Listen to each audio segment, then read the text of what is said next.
So, vielen Dank für Ihre Aufmerksamkeit. Wir müssen mit dem dritten Panel anfangen. Wir sind ein bisschen in Zeitverzug. Ich werde deswegen versuchen, jetzt wirklich in den nächsten 1,5 Stunden das Thema Sprachenvielfalt und Zugehörigkeit mit meinen beiden Referenten abzuhandeln. Ich bin nicht Gerhard Hafner. Gerhard Hafner ist leider erkrankt und ich habe jetzt die ehrenhafte Funktion, seine Moderation zu übernehmen. Und der Herr Professor Nowakowski hat mir schon gesagt, er hat eigentlich den Gerhard Hafner zugesagt und nur ihm. Aber ich bin trotzdem dankbar, dass er mir das Vertrauen schenkt, dass ich ihn auch moderieren darf.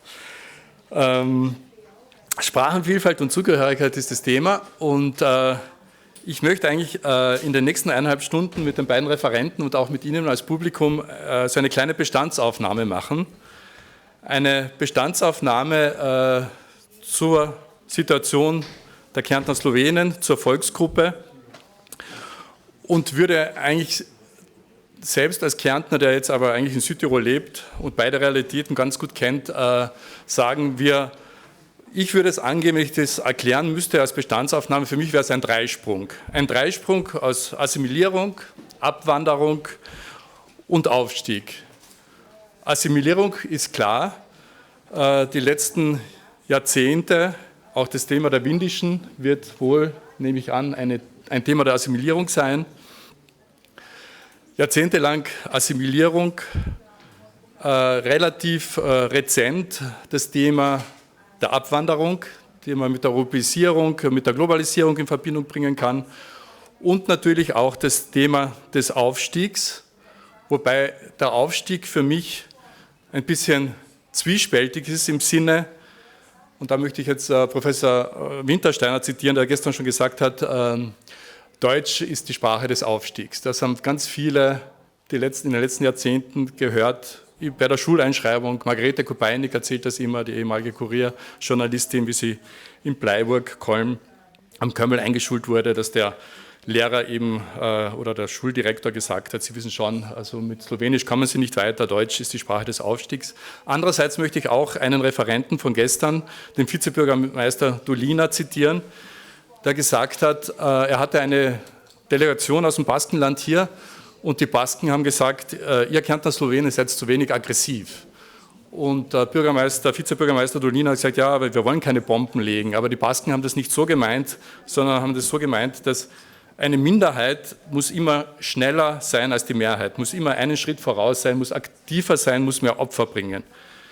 Da ist deswegen auch die Frage an die beiden Referenten und auch ans Publikum, ob vielleicht eben Deutsch die Sprache des Aufstiegs einmal war und jetzt eigentlich die Vielsprachigkeit eigentlich der Vorteil ist und das vielleicht ein Vorteil für die Minderheit selbst sein kann. Am Abend vielleicht oder wenn wir heute nach Hause gehen oder morgen bei der Wanderung, werde ich mir überlegen als Ergebnis dieser Tagung, was für mich eigentlich der Status und die Einstufung der Kärntner Slowenen ist. Also wenn man das jetzt ganz auf das Wirtschaftliche überträgt, was wäre eigentlich der Triple-E-Status der Minderheit? Wie schaut die Bonität aus dieser Minderheit? Wenn wir uns anschauen, sind wir auf Triple-A 1, 2, 3. Wie schaut es aus mit dem Fortbestand dieser Volksgruppe? Jetzt zu den beiden Referenten. Professor Nowakowski studierte Slawistik und Persisch in Wien, war dann lange Zeit ordentlicher Professor für Slawistik an der Universität Klagenfurt ab 1979.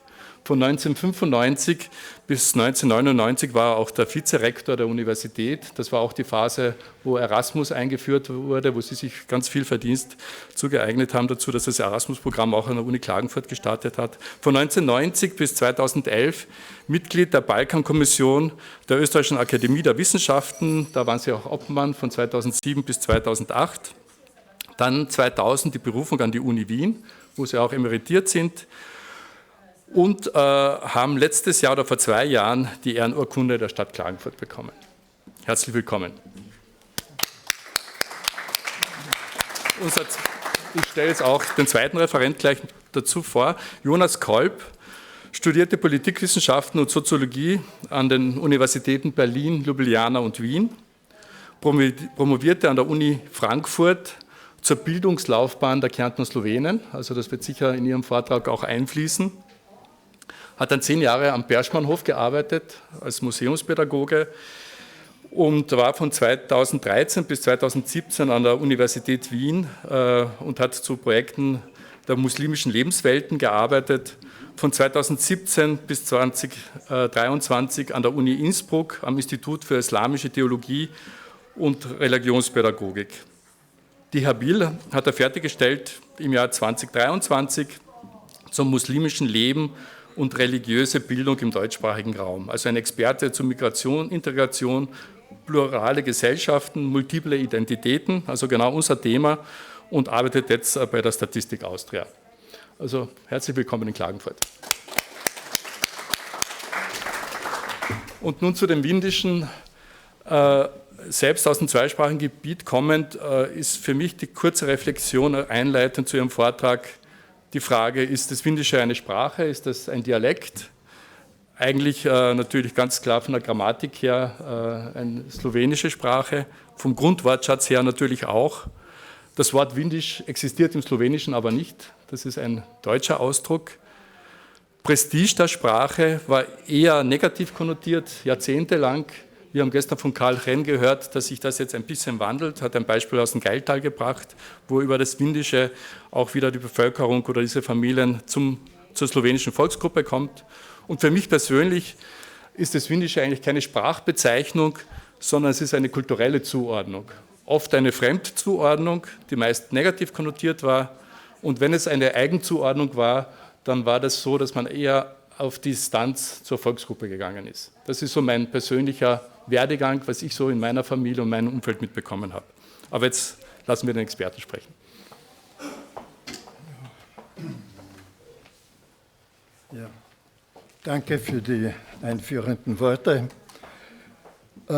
Ich beschränke mich in meinem Vortrag ganz auf die Sprachwissenschaft und werde keinerlei Spekulationen oder politische Aussagen treffen.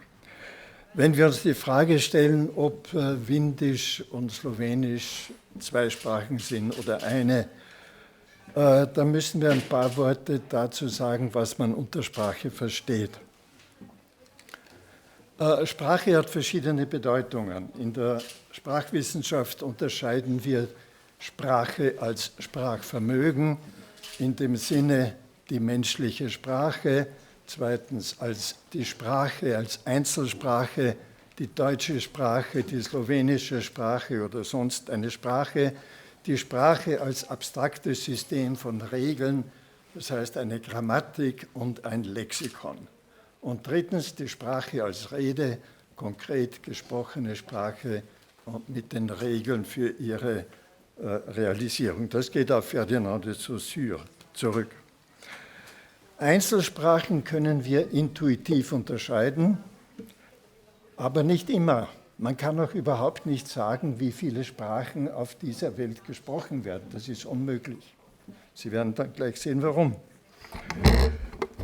Ein Beispiel. Denken wir an den Zerfall Jugoslawiens,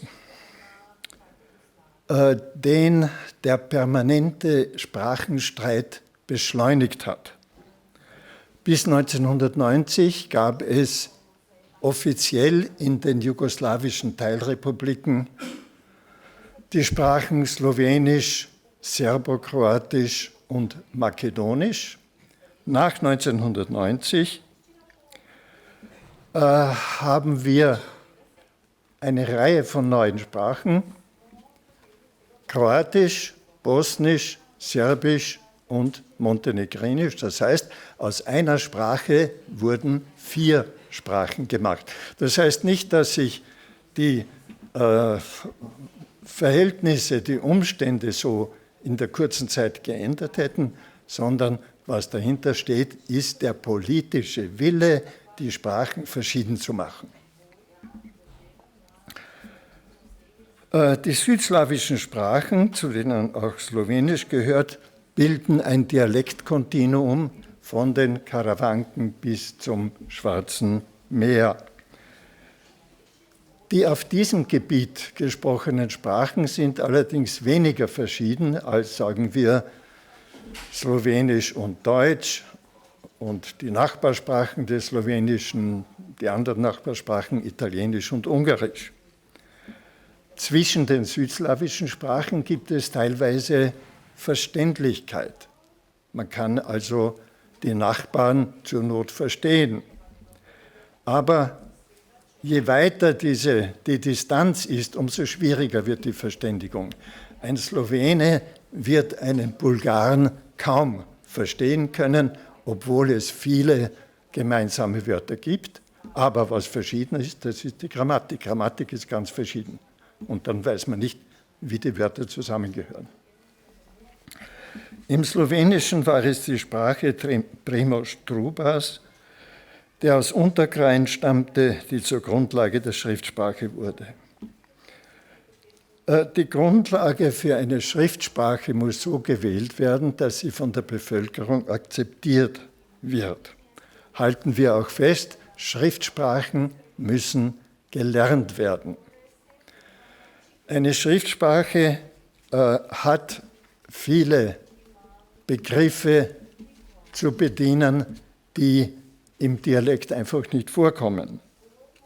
Sie müssen von irgendwo hergeholt werden, sei es durch Neubildungen aus eigenem Sprachmaterial oder durch Entlehnungen.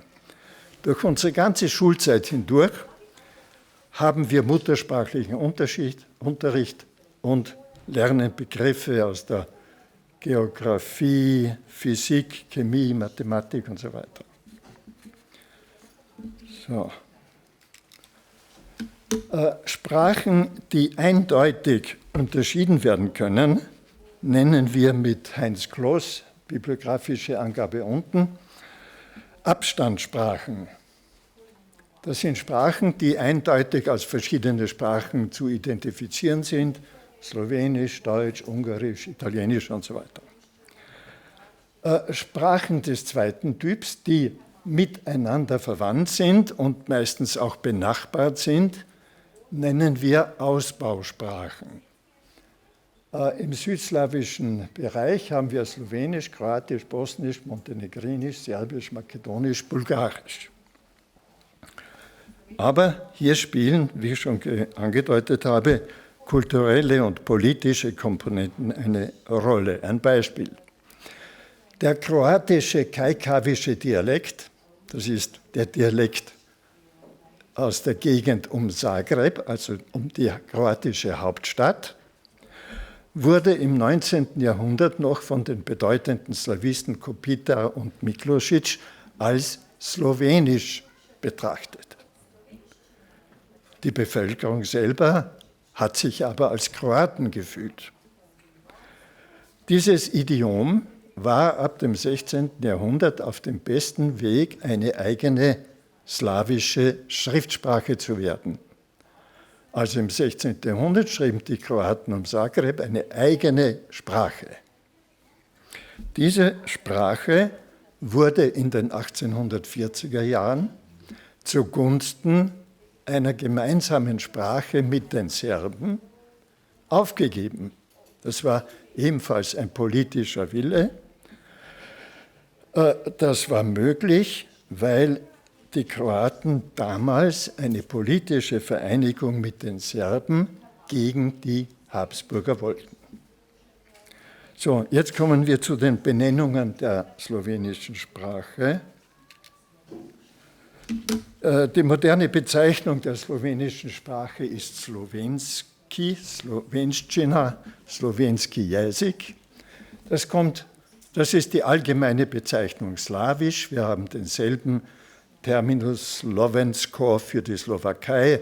Wir haben Slovenština für die slowakische Sprache. Wir haben in Nordrussland im Mittelalter den Stamm der Slowenier, wir haben Slawonien und so weiter und so fort. Das ist also die slawische Selbstbezeichnung, die letztlich zusammenhängt mit Slovo, mit Wort. Das sind also die Leute, die sprechen können. Im Gegensatz zu den Nemci, die Stummen sind. Das erste Mal kommt die Bezeichnung slowenische Sprache in Trubas, wo haben wir da? Es macht nichts. Im Trubas Matthäus-Evangelium vor, da Evangelii Svetega Mateuša zdaj prvič v ta slovenski jezik preobrnjen. Das heißt, das Matthäus-Evangelium jetzt zum ersten Mal in die slowenische Sprache übersetzt, 1555. Die Bücher der slowenischen Protestanten haben meistens deutsche Vorwörter. So hat das erste slowenische Buch auf der rechten Seite der Katechismus in der windischen Sprach samt einer kurzen Auslegung in Gesangweis und so weiter. Auch ein deutsches Titelblatt. Die Sprache, das ist 1550, das erste slowenische Buch, die Sprache wird Windisch genannt. In den slowenischen Mundarten Kärntens wird die eigene Sprache Slovenji, Slovenje, Sabenji und so weiter, je nach Dialekt genannt. Wir finden das auch in Ortsnamen, zum Beispiel Slovenji Bleiberg, Windisch Bleiberg. Schauen wir uns kurz noch ein paar andere Beispiele an. Da fehlt der obere Teil. Das ist die Jesuitengrammatik aus dem, ja, das ist bei Kleinmeier in Klagenfurt gedruckt. Wir sehen es hier nicht ganz. Aber wichtig sind diese zwei Werke, nämlich die windische Sprachlehre von Oswald Gutzmann in Klagenfurt gedruckt, 1777, und einige Jahre später, ich glaube 1989, das deutsch-windische Wörterbuch, ebenfalls von demselben Autor. Die windische Sprachlehre ist ein Lehrbuch. Das Wörterbuch ist ein dickes, umfangreiches Werk im Großformat, das viele Wörter enthält und das für die Slowenen eine wichtige Bedeutung hat, denn aus ihm wurden spezifisch kärntnerische Wörter auch in Krain, also im gesamten slowenischen Sprachraum bekannt. Windisch ist aber nicht die einzige Bezeichnung. Wir haben hier die Grammatik der krainerischen Sprache, also Krainska Grammatika, das ist die krainerische Grammatik und so weiter, von Marko Pochlin, gedruckt in Laibach, 1783, das ist die zweite Auflage, die erste war, weiß ich nicht genau. Also, wir haben also zwei Bezeichnungen, Windisch. Windisch war gebräuchlich in Kärnten und der Steiermark, während im Kronland Krain die Sprache als kreinerisch, kreinski Jesik bezeichnet wurde. So, und jetzt nenne ich noch die Grammatik von Bartholomäus Kopitar oder Jernei Kopitar, und der nennt seine Grammatik die Grammatik der slawischen Sprache in Krain, Kärnten und Steiermark, Laibach 1808. Er ist diesem Dilemma entgangen, windisch oder kreinerisch, beides wollte er nicht, sondern er wollte einen Oberbegriff, und da hat er gewählt Grammatik der slawischen Sprache in Kärnten, Krain und Steiermark. Das war die erste wissenschaftliche, moderne slowenische Grammatik. Zu Beginn des 19. Jahrhunderts tritt zum ersten Mal der Terminus Slowenisch im Deutschen auf. Einer der ersten, wenn nicht der erste, war Urban Jarnik. In seinem Aufsatz 1826 Andeutungen über Kärntens Germanisierung, da bezeichnet er die Sprache zum ersten Mal als Slowenisch. Windisch kommt auch vor, aber das erste Mal Slowenisch. Seit dieser Zeit hat sich dann der Terminus Slowenisch begonnen durchzusetzen. Jetzt kommen wir zu den Windischen und dem Windischen. Nach der Herausbildung eines slowenischen Nationalbewusstseins im 19. Jahrhundert begannen die Termini Slowenen und Windische in Kärnten nebeneinander zu bestehen, bekamen aber immer mehr eine politische Konnotation. Die Slowenen bekannten sich bewusst zum slowenischen Volk, nannten ihre Schriftsprache die slowenische, während sich die Windischen als Teil des deutschen Kulturkreises betrachteten. Die Windischen behaupteten, eine eigene Sprache, das Windische, das sich deutlich vom Slowenischen unterscheidet, zu sprechen. Sie begnügten sich aber damit, ihre Sprache als Haussprache zu verwenden. Dadurch fehlte ihnen natürlich das Umfeld, das man für die Erlernung einer Muttersprache braucht. Medien aller Art, Bücher, Zeitungen, Radio, Fernsehen, Theater und so weiter. Die Präsenz der Sprache in der Öffentlichkeit fehlte aber allen. Jetzt nenne ich zwei Universitätsarbeiten, die Sie auch im Internet finden können. Eine Diplomarbeit Hemmer-Schliefnik und eine Masterarbeit Saskia Enz 2020. Das sind Erhebungen, Interviews mit Familien bestehend aus 3 Generationen, die sich selbst als Windische bezeichneten und über ihre Sozialisierung sprechen, über ihren Erstsprachenerwerb, über das Verhältnis von Deutsch und Windisch oder Deutsch und Slowenisch und so weiter. Diese Arbeiten können Sie also im Internet finden. Im Allgemeinen bereuen die Interviewten im Alter, dass sie ihre Sprache nicht an die Kinder weitergegeben haben. Mit der verdrängten Muttersprache kam es auch zur Verdrängung von Gefühlen und Erinnerungen. Öfters kommt es vor, dass die Enkelkinder zum Slowenischunterricht angemeldet werden, nur ist dann die Sprache, die sie lernen, nicht die bodenständige Sprache, sondern es ist die slowenische Standardsprache.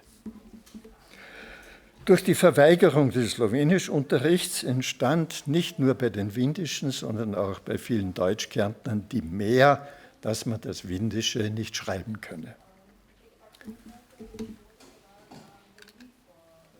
Bei der letzten Volkszählung, bei der noch nach der Umgangssprache gefragt wurde, gaben in Kärnten 14.010 Personen Slowenisch und 556 Windisch als Umgangssprache an. Die Zahl der Windischen und damit die Zahl der Sprecher des Windischen hat sich kontinuierlich vermindert. Dem steht allerdings gegenüber, dass es 2012 zur Gründung eines Vereins der Windischen gekommen ist, dessen Aufgabe es ist, die Sprache vor dem Vergessenwerden zu bewahren. Das kann man im Internet nachlesen. Immer wieder können wir auch lesen, dass es die Windischen waren, die den Ausschlag bei der Volksabstimmung 1920 über die Zugehörigkeit der Abstimmungszonen gegeben haben. Darüber besteht eine umfangreiche Literatur. 1945 wurde von der Kärntner Landesregierung beschlossen, dass alle Schüler und Schülerinnen im definierten zweisprachigen Gebiet bis zur 4. Klasse Volksschule in beiden Sprachen unterrichtet werden. Jedoch kam es 1958 gegen diese Regelung zu heftigen Protesten von Seiten der Kärntner Heimatverbände, wodurch sich der Landeshauptmann Ferdinand Wedenig damals veranlasst sah, eine Verordnung zu erlassen, die den Eltern die Abmeldung vom Slowenischunterricht ermöglichte. Das ist ab 1959 geschehen und das war ein ganz schwerer Schlag für die slowenische Sprache.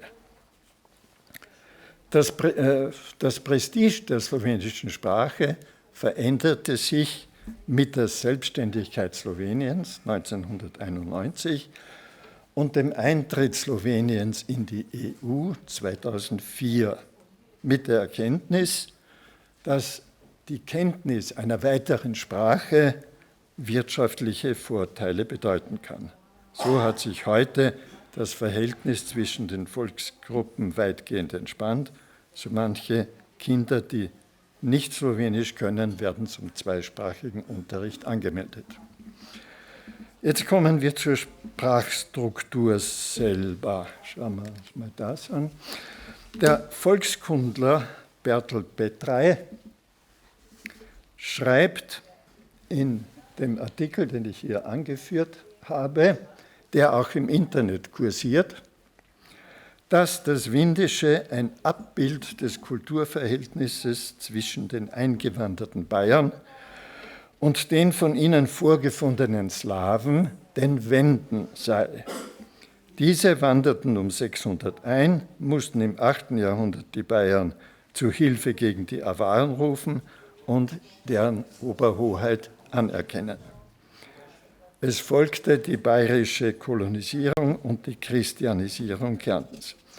Es entwickelte sich eine Mischkultur und daher auch eine Mischsprache, das Windische, so Petraj. Diese Sprache ist durch zahlreiche Übernahmen aus dem Deutschen charakterisiert. Ich führe auch ein Beispiel an aus diesem Artikel, das haben Sie unten. Som na Bahnhofshow Zug je Bek Bio. Ich bin auf den Bahnhof gegangen, der Zug war aber schon weg.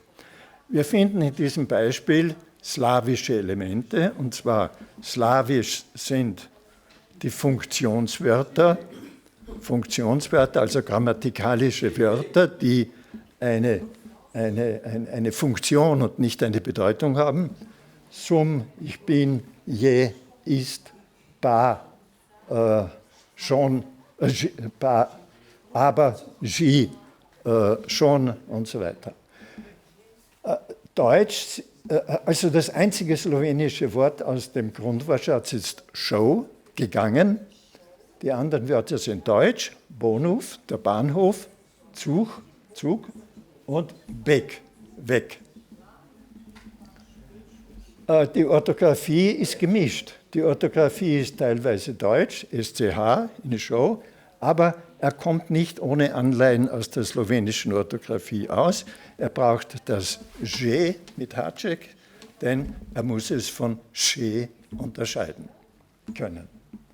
Und auch das Zug ist slowenisch, denn das H würde im Deutschen mit CH geschrieben werden müssen.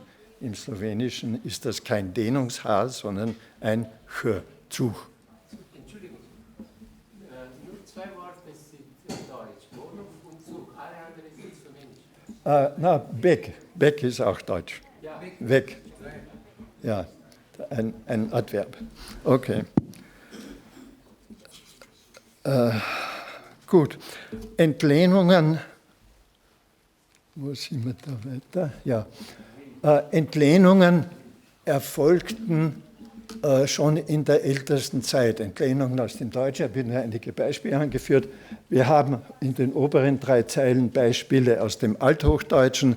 Das sind meist Wörter, die in der ganzen slowenischen Sprache bekannt sind. Und die anderen Beispiele sind aus dem Mittelhochdeutschen, das heißt vor 1350. Sie können die Beispiele selber lesen. Ich habe sie hier angeführt in der Geiltaler Form, mit dem Gailtaler Dialekt habe ich mich ja besonders beschäftigt und daher habe ich sie von dort genommen. Charakteristisch ist für diese alten Entlehnungen, dass sie ihre mittelhochdeutsche Form bewahrt haben. Also ein Beispiel zeige ich, das eventuell Ilati ist das deutsche Eilen, das heißt, das Wort ist vor der Diphthongierung, das heißt vor 1350 übernommen worden. Natürlich gibt es auch viele jüngere Lehnwörter. Gibt aber auch das Umgekehrte. Slowenische Elemente wurden auch ins Deutsche übernommen. Im Kärntner Deutsch gibt es zahlreiche Elemente, nicht nur im Wortschatz, sondern auch in der Grammatik. Schauen Sie diese Beispiele an. Slowenische Einflüsse auf das Kärntner Deutsch, zum Beispiel die Konjugation des Verbs. Komi, komda, komma mir, komma ma, kommans und so weiter. Das heißt, in Klagenfurt hört man im Restaurant, komm ich gleich, komm ich gleich. In Wien hört man das nicht. In Wien würde man hören, ich komm gleich. Also nicht hinten angehängt, als wären das slowenische Endungen, sondern vorne als Personalpronomen. Und umgekehrt, wenn die Wortform eindeutig erkennbar ist, wenn das Verb eindeutig erkennbar ist, dann kann man das Personalpronomen weglassen. Wann kommst? Statt österreichisch, wannst kommst. In Wien würde man das nie hören, wann kommst. Oder wann verstehst, was ich meine. Sondern nur, das darf nicht ausgelassen werden. Das ist typisch kärnterisch und eindeutig ein slowenischer Einfluss. Oder die Verwechslung von allein und selbst, selber. Wir mit dem Herrn Müller selber, habe ich gehört. Das heißt, nur der Herr Müller und ich. Und dann das hört man ständig, das ist gang und gäbe. Wir mit der Tochter, zum Beispiel Midva Scerko. Das ist der slowenische Dual. Wir mit der Tochter. Gemeint ist ich und meine Tochter, also 2 Personen. Anderswo in Österreich würde man da mindestens 3 Personen verstehen. Und so weiter. Es gibt viele solcher Beispiele. Die Germanistik hat sie allerdings kaum gesehen. Okay, wo sind wir? Dann, es gibt natürlich zahlreiche slowenische Wörter im Kärntner Deutsch. Ein paar Beispiele habe ich hier angeführt. Das ist der Wortschatz. Aber jetzt werfen wir einen Blick auf die Morphologie, auf die Formenlehre. Die Formenlehre in den slowenischen Dialekten entspricht ganz der Formenlehre der slowenischen Standardsprache. Ich habe hier nur ein Beispiel genommen. Die Substantive auf A, Misa, Tisch, links ist der Standard, dann kommt aus dem Gailtaler Dialekt. Dann habe ich das Beispiel Jana, die Frau aus dem Rosental, und Babica, die Großmutter aus dem Jauntal. Sie sehen, dass die Endungen, wir haben 6 Kasus, 6 Fälle im Slowenischen, die sind in den Dialekten vorhanden. Die Deklination ist in allen Mundarten vorhanden, auch bei den Windischen. Auch die Windischen sprechen mit all den Kasusformen. Der Grundwortschatz ist ebenfalls eindeutig slawisch. Moment. Entschuldigung. Aus dem Grundwortschatz. Das ist aus dem Wörterbuch der slowenischen Mundart der Gailtaler Panagurce von Hermann Fritz, der seine Sprache auch als Windisch bezeichnet hat. Einmal als Slowenisch, ein anderes Mal als Windisch. Das sind Beispiele, das sind Wörter aus dem Grundwortschatz, das sind einige Tierbezeichnungen. Ich habe seine Transkription nicht verändert. Agne, Beberza, Gos, Gosanza, Jasbets, Koasa, Kra, Kurt, Kura, Kuain, Lasica und so weiter. Das sind also Beispiele, die wir auch in der slowenischen Schriftsprache und in anderen slawischen Sprachen finden. So, jetzt kommen wir langsam zu den Schlussfolgerungen. Die windische Sprache ist ein slawisches Idiom, das seit dem 7. Jahrhundert in Kärnten ansässig ist. Slawisch deshalb, weil die Grammatik slawisch ist. Der Wortschatz ist allerdings gemischt. Durch die Kontakte zwischen Deutschen und Slawen in Kärnten kam es früh zu einem sprachlichen Austausch. Entlehnungen gehen in beide Richtungen. Jede Schriftsprache ist ein künstliches Gebilde. Im Zug der Normierung der Schriftsprache wird auch der Wortschatz bereichert. Die Schriftsprache hat sich seit den Anfängen im 16. Jahrhundert kontinuierlich entwickelt und wurde im Laufe des 19. Jahrhunderts normiert.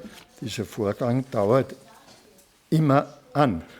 Federführend dabei ist die Slowenische Akademie der Wissenschaften, auch die Universitäten. Man muss einfach nachschauen, wenn man sich nicht sicher ist, wenn man etwas nicht weiß. Man muss die Handbücher zu Rate ziehen. Die slowenische Sprache ist sowohl eine Abstandssprache als auch eine Ausbausprache. Als solche besitzt sie kontinuierliche Übergänge zum Kroatischen, während die Abgrenzung zum Deutschen, Italienischen und Ungarischen eindeutig ist. Im 19. Jahrhundert entstand die illyrische Bewegung in Kroatien, die eine gemeinsame Schriftsprache aller Südslawen wollte, was aber nur geringen Anklang unter den Slowenen fand. Und nach der Entstehung des Königreichs Jugoslawien im 20. Jahrhundert versuchte man, die slowenische Sprache dem Serbokroatischen unterzuordnen, das heißt, beziehungsweise sie einzugliedern in das Serbokroatische. Die Mundarten der Slowenen und Windischen unterscheiden sich nicht voneinander. Unterschiede zwischen beiden Gruppen gibt es nur durch die Kenntnis der slowenischen Schriftsprache, die jenen Personen fehlt, die ihren Unterricht nur auf Deutsch erhalten haben. Einen eigenen windischen Dialekt gibt es nicht. Nun, im südlichen Kärnten finden wir nun die Situation, dass ein Teil der slawischsprachigen Bevölkerung das schützende Dach der slowenischen Schriftsprache akzeptiert, während der andere Teil, die Windischen, dies nicht tun und als ihr Dach die deutsche Standardsprache gewählt haben. Das Windische ist kein eigenes Idiom, es gliedert sich in ebenso viele Mundarten wie die Sprache der Kärntner Slowenen. Höchstens eingeschränkt dadurch, dass es nur wenige Windische gibt und nicht alle Mundarttypen daher vertreten sein müssen.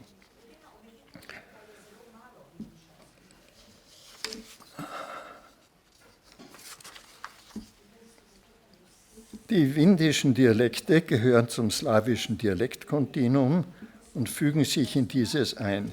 In diesem sprachlichen Kontinuum ist eine Ausbausprache entstanden, die slowenische Schriftsprache, die sich gegen die kroatische Ausbausprache abgrenzt.